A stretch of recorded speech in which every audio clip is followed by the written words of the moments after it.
Good morning, folks. Happy Monday. Welcome to Talking March Madness. I'm Miguel Mike Medina. This is my partner, Avery Jones. Avery, we're down to the final four. There was only one exciting game, in my opinion, this week, and that was Texas Tech versus Florida. The Red Raiders, they got a taste of their own medicine. What they did to Arkansas, now Florida did to them. The Gators, they overcame a double-digit deficit to win this game. So now we have Florida, we have Auburn. Auburn defeated Michigan State. Spartans, you disappointed me, but Auburn they moved on. Duke, um, that game was a little slight disappointed because I expected a high offensive game, more competitive. But hey, Yes.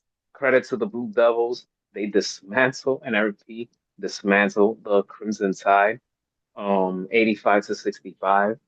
And Tennessee, as good of a defensive team they were, I didn't see that defense in yesterday's game. So we have Auburn, we have all number one teams. We have Houston, Duke, Auburn, and Florida. Any of those four teams can win. All four of them are going to San Antonio now. Someday, hopefully, I get to go to San Antonio to see this in real time. But Avery, let's get down to serious business. Yes, we have those four teams there. So the question is, given what is happening with the whole NIL and transfer portal, this year could be the beginning of the end, even though we had some more close upsets. For example, Colorado State versus Maryland. They came very close to ending Maryland's season, but we know how that ended. But could be seeing the beginning of the end of Cinderella teams in the NCAA tournament. And in a way is a little I still feel that there will be Cinderellas, but I don't feel that we're gonna see it like how we've seen it in the years prior to the transfer portal. Like when we're talking about St. Peter's, when we're talking about the 1990 Ball State team that gave UNLV team, a team that dominated all season long, a run for the money. They gave them very competitive game in the Sweet 16, I believe it was. And to this day, that's the most successful Ball State program season ever. So when you see teams like that, it's going to be very rare to see nowadays because, teams like Duke, um, any of these top schools that have the money to offer players, they're gonna they can afford to get them. And players nowadays, they don't have patience to stay for 4 years with a particular school. They want to go somewhere where they could get more shot selections, where they could get more money. So are we seeing the beginning of the end in terms of Cinderella stories in the NCAA tournament? Because to be honest with you, that's what makes the tournament exciting when we see Cinderella teams making noise. Yeah, I don't think it's the end of Cinderella as we think about it.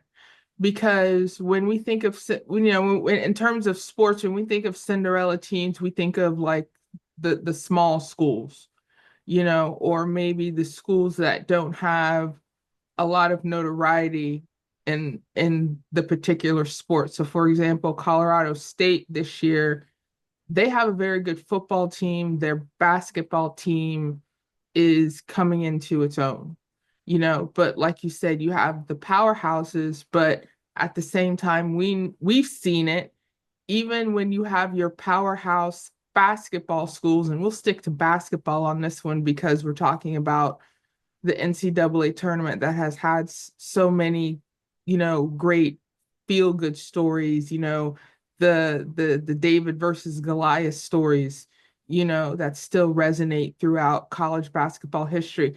I don't think it's going away. I think it's just going to change a bit because of Colorado State nearly beating Maryland. Colorado State's a decent, D1 school. Their basketball program is coming into its own. It's kind of the same thing.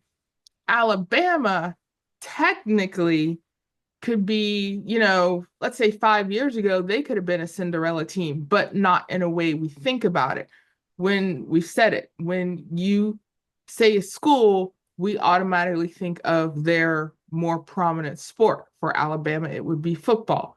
But for the past, really 7 years, the Alabama basketball program has come into its own. So even though with transfer portal and NIL, and until they figure it out, it's always going to be a polarizing topic when it comes to student athletes and where they want to go. And I've kind of said it once and I'll reiterate it. They are student athletes. You have the opportunity to go to a school, no matter what school, and not only receive a very good education, but also play for said school. So even with, you mentioned Ball State or, even a St. Mary's, that played in, or even an Alabama State that played in. I don't think Even it's even Avery, even in the same year, 1990, Loyola Marymount as well. They also yes, put in the yes. Yeah, and I yeah, and you're still talking, or even one of our Florida schools, Florida Gulf Coast a few years ago.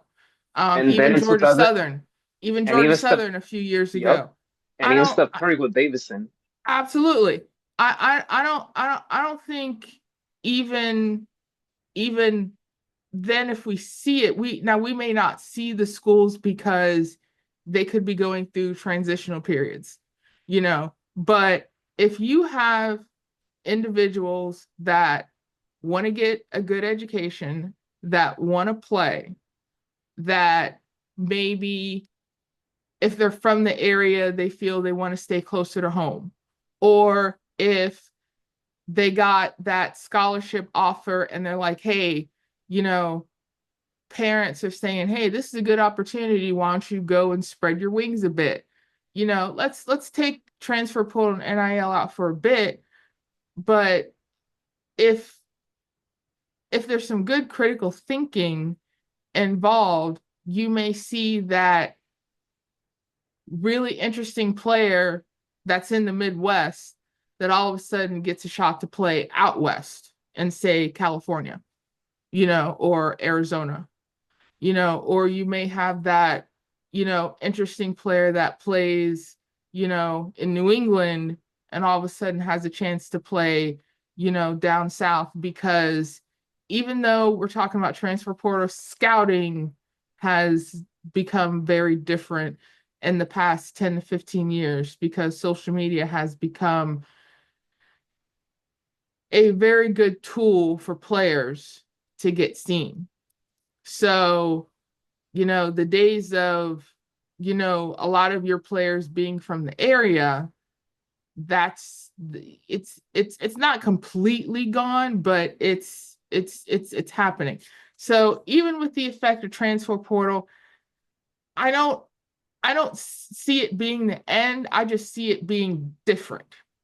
Different in a way that even if you're a D1 school, if you're not a D1 powerhouse school like your Tennessees, your Kentuckys, your Dukes, your North Carolinas, technically even Maryland is not a, you see Maryland, I don't think basketball, like I said, I think the Cinderella aspect is just going to take a different view. You know, I think we still may get those small schools that win their conferences to get in, whether it be to play in or they win and get seeded. But I think we could also see a turn of D1 schools now, and I've mentioned it before, now creating powerhouses that may not be because of the transfer portal, but because these are student athletes in your backyard, you know, so the Tar Heels, I believe they've generally always recruited in state. Same thing with Duke. Kentucky, I think is still a highly recruited in state or in the area. So, like, you look at a Kentucky squad, you might have some of them from Kentucky, Tennessee, maybe Mississippi, Alabama. So, in and around like a tri-state area, that that's close quarters recruiting in my book. Now with the transfer portal getting involved, and all of a sudden you're hopping around the country like you're on a world tour, but in the United States, that could be detrimental, I think, for the player who does it multiple times. And until NCAA changes it, I think you only should transfer once. But also, it can be detrimental to the team ideology, mission, statement, what have you. Because if you're playing at a small school, but yet you want to get more looks and you think transfer portal is the way to go, okay. But just because you don't get a starting spot from freshman to sophomore doesn't mean that you need to take another trip, So I think now coaches need to take a look, even if and we've mentioned coaches that want to use the transfer portal to build up their team, which cool, I understand, a different way of recruiting, but at the same time, you have to know the caliber of player that you're trying to bring in with what you already have. So if you have a good thing going, why do you want to, put cracks in it? Or why do you feel that there's nothing wrong with change, but why do you feel that you need to disrupt that with the transfer portal? Because especially if an individual has a tendency to keep jumping into the portal, now they have the reputation of you can't stay put anywhere. Because just like I said, if you're a student athlete, this is kind of like a job. Now, even with working, I can understand some people want to move 2 to 3 years to a different job because of position, experience, pay raise, but that's different than sports. As a student athlete, like I said, your first job is being a student. Your second job is being an athlete. So I think it is that you have like Coach Enzo with his comments on transfer portal. Even if you have more coaches that, let's say, agree with him, but yet say will still look into it. But I think they're going to be very cautious about a player that uses it multiple times just because they want to be a bigger face at a bigger school. And like we said, you can have smaller schools that get noticed. That's what social media is for now. That's how you get seen. It's not necessarily the transfer portal, and that could be, even if we think it is the way to go, we could see the downside of that.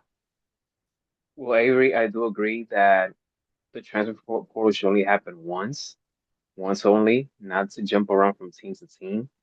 And but again, the adults they have to do their part and they have to set out these ground rules because if they don't, it's gonna get out of hand. But yeah. So, but great take, Avery. But let's move on because this is another big news that's been happening this week, and it's a very, very, very awkward time if you're a Maryland fan. There's been rumblings all month long about Kevin Willard, what's gonna happen with him. And now he officially leaves Maryland and he accepts a job with the Villanova Wildcats. It's a very bittersweet end to Maryland because you have the head coach leaving at a very, like the distractions were there, unnecessary distractions were there. So the coach leaves And now that we're a week into the transfer portal, they're gonna lose two seniors, key seniors, by the way, which are Julian Reese and Selton Miguel. And then you have Derek Queen, who most likely will enter the NBA draft. And then there are two other great players that they have there, which is Jacoby Gilsby and Ronnie Rice. They're going to be entering the transfer portal. So everything is just crumbling down with this Maryland Terrapins program. And we can't be hypocrites. We gotta keep it, transparent and fair on both sides. We constantly hear about players not being loyal, players this, players that, but the same thing could be applied to coaches as well. So when a coaches does something like this, they can't get mad when a players does something like this. So it happens in sports on both sides. But for some reason, players always get more criticism than coaches when it comes to loyalty. So, you know, um, congratulations to Kevin Williard. He's going to Villanova, but I just felt that the distractions, especially when you're still competing in the tournament, because that needs to change. Like I hate the whole transfer portal happening in the middle of the tournament, but it's just a very, and I feel for fans, Maryland fans, that this is not only your season ends, but I feel like the distractions leading to them losing that game played a factor in it, and then lose all these key players as well. So, but do you feel that?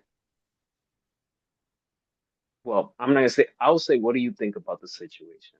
I I I think that individuals kind of totally putting it on the player is not fair if you have a coach that I don't want to say loyal. I don't want to say like it's a loyalty issue. I think more of it as a you are coming into a school to either rebuild a program, revitalize a program, take control of a program that may not, that could be mediocre, and you're there to make it better. So Coach Willard did an amazing job taking Maryland from kind of a mediocre basketball team and took them to, the Elite Eight. They have when coaches take programs and accelerate them and elevate them in a way that players flock to them. And we've said it before, if you're a great coach and you can tap in the players, players will come to you. So it's kind of a double-edged sword when it comes to the transfer portal as well as coaches. So in this case, being a different take for the transfer portal, college coaches, I know people are kind of sick of Deion Sanders comparison, but it makes sense. Deion Sanders was at Jackson State for 3 years. He revitalized that program. He left it in the hands of someone who understands the mentality and the makeup of the player that Coach Sanders brought in. Jackson State, still very good program, just, occasionally still needs more rebuilding each year. So you have Deion Sanders in Colorado. A whole slew of players came with him, and you had more players after that first season want to go to Colorado to play for him. And now, if you heard a couple days ago, Coach Sanders just got an extension. So he's going to be in Colorado for good time to still build this program that 3 years ago had one win. And now you had a first season under him. I think they were 2 under 500 this past season, a bowl game. Now it's just it's a stepping stone process. So if one great coach in college basketball, I'm not just saying it because I have the logo, Coach Krzyzewski. Coach Krzyzewski was at Duke for 35 years, I think. I think maybe I could be wrong, at least.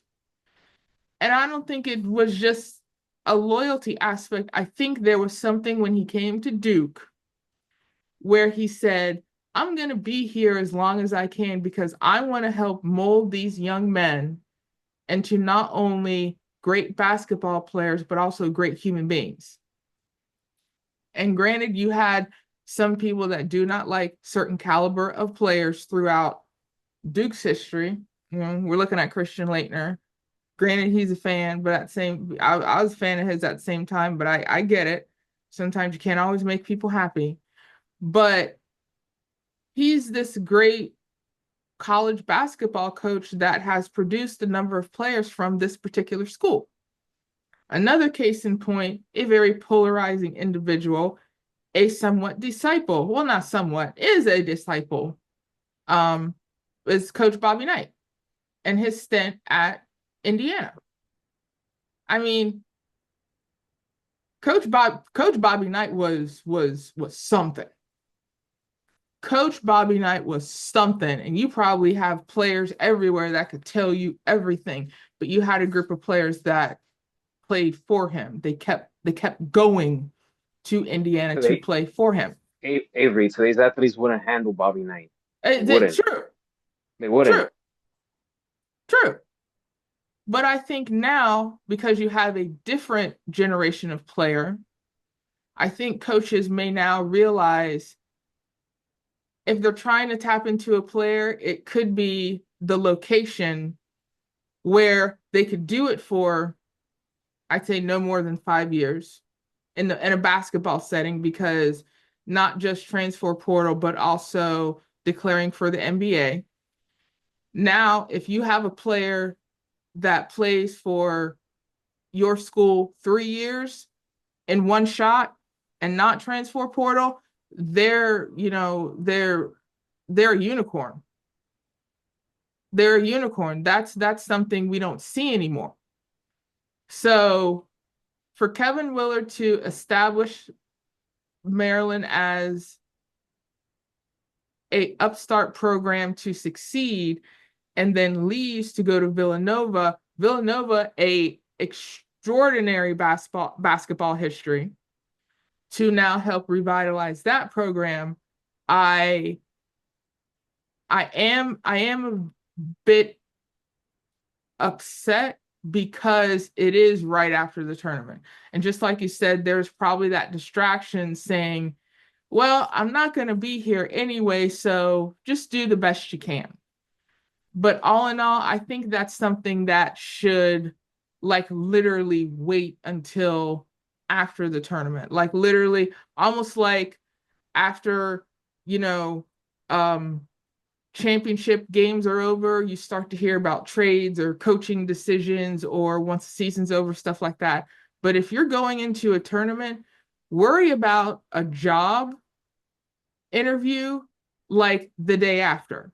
You know, currently your job is to prepare these young men to elevate themselves, elevate the school, elevate the team to win a national championship. You did very well in conference play. You did very well all season.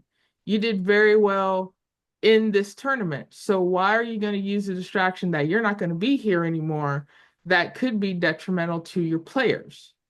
Same thing on the flip side when you have a school that may or may not be basketball caliber, that now all of a sudden gets a coach to help revitalize that program during this tournament. But yet your school is just kind of sitting there like, hey, that could be us next year, which is great.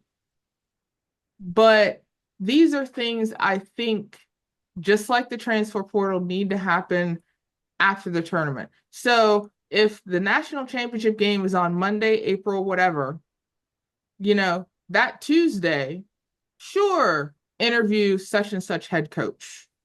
Sure, open up the transfer portal because these two are intertwined. Head coaching changes and transfer portal. Because now at the same time, we're talking about players that aren't staying out of school for 3 years to play. If you can get a head coach to stay more than 5 years, right now, that's amazing. But there needs to be some cohesion when it comes to how these teams are coming together. What is the mission of not just the school, but the team when a head coach comes in or a head coach brings players in to help elevate a basketball program? Because, like I said, when you're hearing schools and you're like, wait a minute, you're talking about football. It's like, no, we're talking about basketball. And like I mentioned it before, when you have D1 schools that take consideration to how they want to manage their sports collegiate programs, you are going to see something amazing. Because if you start hearing the same school over and over again in different sports throughout collegiate tournaments, then they're doing something right. The best one I can think of right now is LSU. Decent men's basketball team, great women's basketball team, college baseball team on fire. Another one off the top of my head, UCLA. Same thing. Men's basketball, women's basketball, college baseball. Their soccer team is also quite good.